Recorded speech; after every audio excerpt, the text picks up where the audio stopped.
We are celebrating AANHPI Heritage Month with Disney's Aladdin on Broadway star Darryl Rivera, also known as DDR. DDR originated the role of the parrot Iago on Broadway, and he recently flew across the world to meet Aladdin cast members in Japan and Korea. So we have to ask you, what was that? I mean, that must be so special for you. It was. I mean, like, when they come knocking at my door, at my dressing room door, and say, hey, we have this idea. We want you to go to Tokyo and Korea and meet the Aladdin cast. I was like, this is going to be an excellent opportunity. I'm going to have so much fun. But what I didn't really expect was to be so touched by the trip. Hearing Aladdin in Japanese and in Korean, seeing the bits that we created here in New York, seeing my work kind of translated into this story that reaches literally every corner of the globe.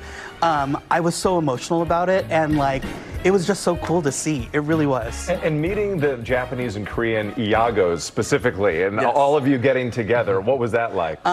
They shouldn't have done that because we were getting into a lot of trouble together. But they're just like me. They're super silly and really fun, and we have a mutual love of the show. And of course, it's so fun to be a bad guy, right? Who doesn't want to be a bad guy?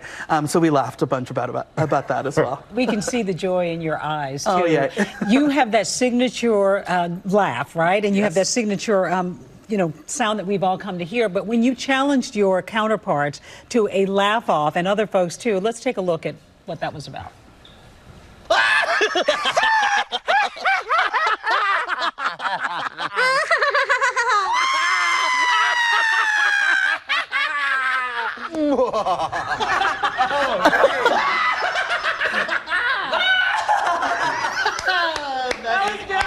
That's a lot of laughter. Who won? I think the Korean Iago won, actually. Really? The vocal range there was incredible. The picture says it all. Very, very inspiring. I love your story. You started singing when you were 5 years old in Seattle. In Seattle. Have you pinched yourself yet to say, you know what, this is real? Or is it surreal for you? I have a lot of that. Like every time I cross the proscenium and, there's 1,700 beautiful people in our audience, I think, wow, I have a really weird job. But also, like, this is literally the dream. Like, I didn't have to leave my front door to get all the way to Broadway, and I'm just so lucky every single day to be performing on that stage. I have to ask you about food, because I love food, and I'm also Korean, so one of my favorite places to eat food is the food market there in Seoul. I hear you got to do that. I did. What was that like?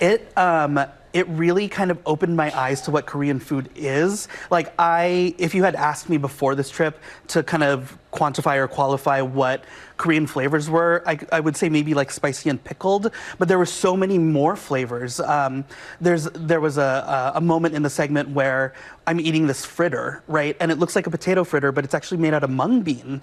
And they were grinding the stone with the mung bean, and I tried it, and the depth of flavor was absolutely phenomenal. It wasn't just like a fried thing. It was earthy and a little unctuous, and it was so cool. I had never tried anything like that. You sound like you could be a chef or something. That description was good. Celebrity judge. If GMA is looking for a celebrity chef, Let's bring it back to Broadway here, because where it all started, of course, you talk about the diversity and the cast and the place where you work, the theater, as the happiest place on Broadway. That's right. What is it about this place to you? Well, I think them putting the show together, especially when we first started and kind of as we continue, they're so good at putting people together that really vibe together and make sense together. So it's been like a nonstop party, right? Every time we have celebrations, we actually bring food from our cultures. So there was one birthday where someone actually brought halo halo, which means mix in English. But it's a Filipino dish that's shaved ice, has sweetened condensed milk, some ube, which is very popular now, jackfruit, all these different types of toppings. And instead of birthday cake, that's what we had. So being able to celebrate our diversity with each other has been it's been really lucky. Community. It sounds like it's real community. Absolutely. No matter where we're from, we love being able to celebrate our culture. 11 years now? 11 years. 11 years. There's a reason why you stick around. Yes. Oh, 100%. The food.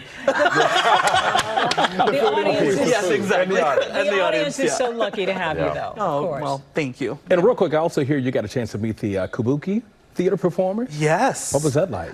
So I actually didn't realize how prominent they were in Japan before I met them, and hearing everything they've accomplished, meeting them, you kind of have this idea, at least I had the idea, that Kabuki is, very steeped in tradition and very serious, but we had a blast backstage, and when I watched them perform, everything was so colorful and percussive.